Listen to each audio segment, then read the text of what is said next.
My camera needs to be cleaned.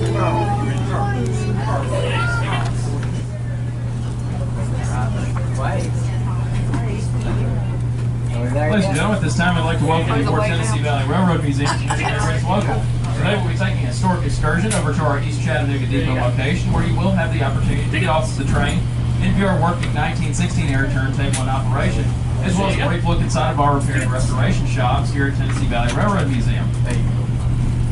Today's run is in commemoration of the troop trains of World War II, and I'm dressed as your troop train commander for the day, working with our conductor to ensure smooth troop movement for the 1st Marine Division. We'll also have some historical points of interest along the way, so sit back, relax, and enjoy the ride with us today.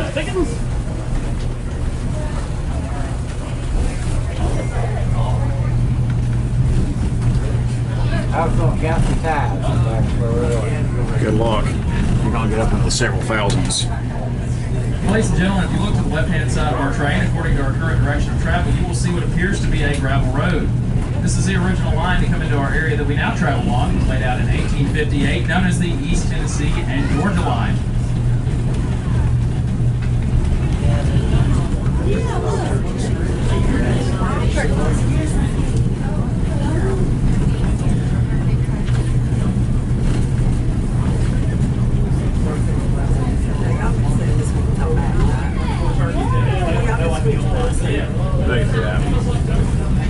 Because I would turn down there as the locomotive. After crossing over Chickamauga Creek, we're making our way toward the second bridge of the journey over the Western and Atlantic.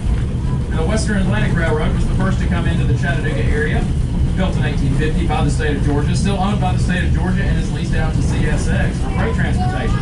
You'll be able to see this on both the left and the right-hand side of the train, respectively, when we cross over.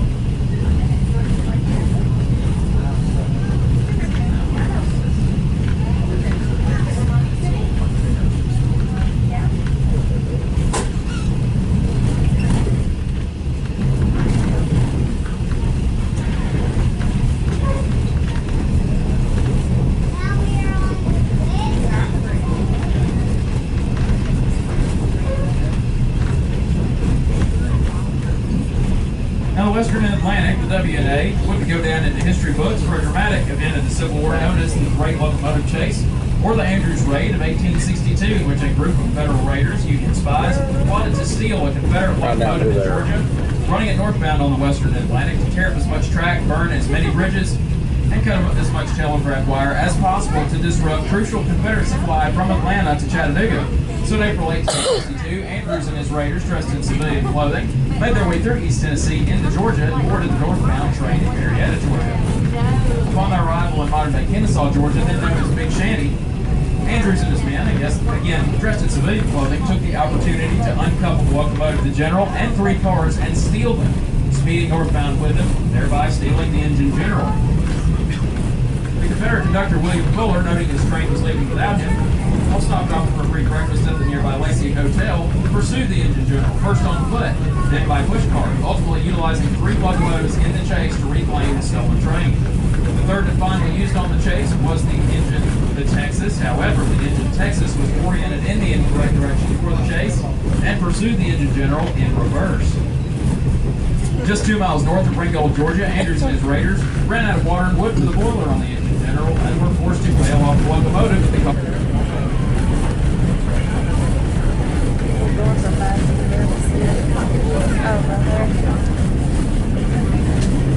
Yeah, that's the original line and it's held up well.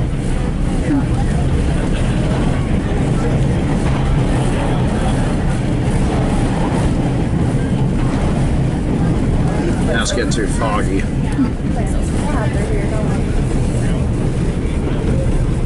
It may seem like it, but we may be going maybe. There we go.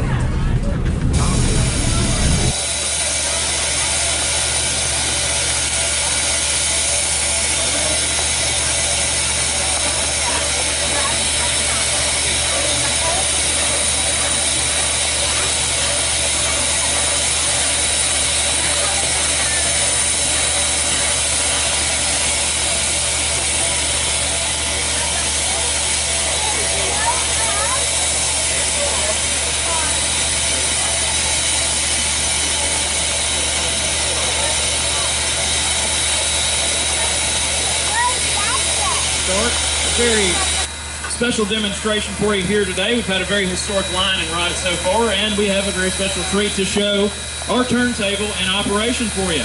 Now, a little bit of background on the turntable itself. It was built way back in 1916, over a century ago. So this is over 100 years old. It was built by the American Bridge Company, known as Ambridge, and was originally located in Macon, Georgia, for the Central Georgia Railway shops there until the length of locomotives exceeded our turntable's capacity to be able to turn them.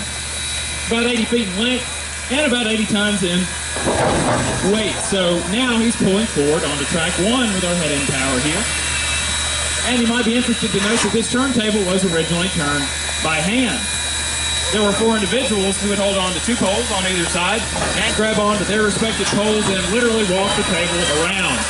However, we got an upgrade since 1916. We now have our conductor in the shed, you see covered, that has a 25 horsepower motor underneath it. That is what will allow us to do our maneuver today. Now, very crucial in the operation of the turntable is a bearing in the center. You can't see it, but believe me, it is there. And it allows him to perfectly balance 180 tons of locomotive on top of the turntable in the center. And he looks for a visual cue to know that he's balanced in this maneuver. You'll see a slight dip on the right-hand side.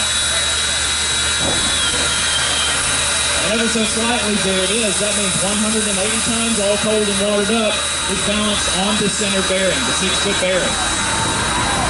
And he'll now begin to spin.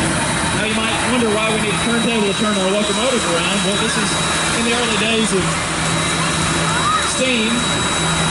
Before diesel, they were meant to do one thing and one thing well. That's go forwards for long distances. But you look behind him, he has a large rectangle with the number 630 on it. That is an obstruction.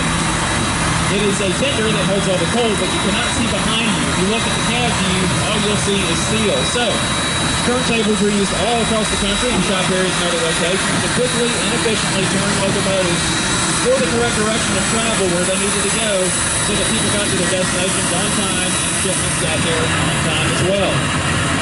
This is very much a contemporary pairing, these two, the 630. It was actually built prior to the turntable in 1904.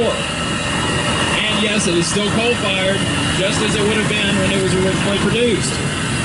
It's a 280 wheel configuration. One of 2 currently operating steam locomotives that are restored here at Tennessee Valley Railroad Museum. Not the only ones in our collection, but 2 that are currently in service. And the locomotive itself weighs approximately 180 tons when all cold and watered. Now you'll notice our 3-car consist. When we were coming into East Chattanooga, our locomotive was facing the other way. However, now he's completed a 180-degree turn, which means once he pulls forward onto track 2, just adjacent to the track that we came in on, he will couple onto the new head of our train. So what was once the head of the train is now the rear, and what was once the rear of the train will now be the head for our return trip back to Grand Junction. And right now, they're doing a visual check to make sure that everything is perfectly lined up and ready to go. And with that, it looks like we have a perfect match, and he will begin his pull forward. How about that, ladies and gentlemen? Give a hand to our crew for a job well done. A century's worth of history right there. And now I will be leading the group over to the shop area, just on the crossing, in front of the now rear of our consist. So follow me, ladies and gentlemen. We will take a look at what happens behind the scenes. All right, folks, can everybody hear me okay? Yeah. All right, fantastic, fantastic. What do we think about civil service and planning to get people on goods? We're short and long distances as well as logistics to keep locomotives like our 4501 and our 630 currently operating from 1904. It takes a lot of people to make that happen. So we'll talk a little bit about what we do here in the shop, but first I'm going to tie it in with how we got started. Now,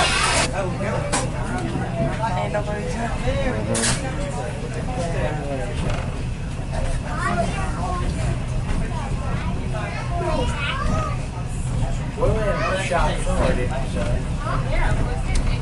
We didn't when we brought him up here. 20 years ago. I don't think so. I think we did.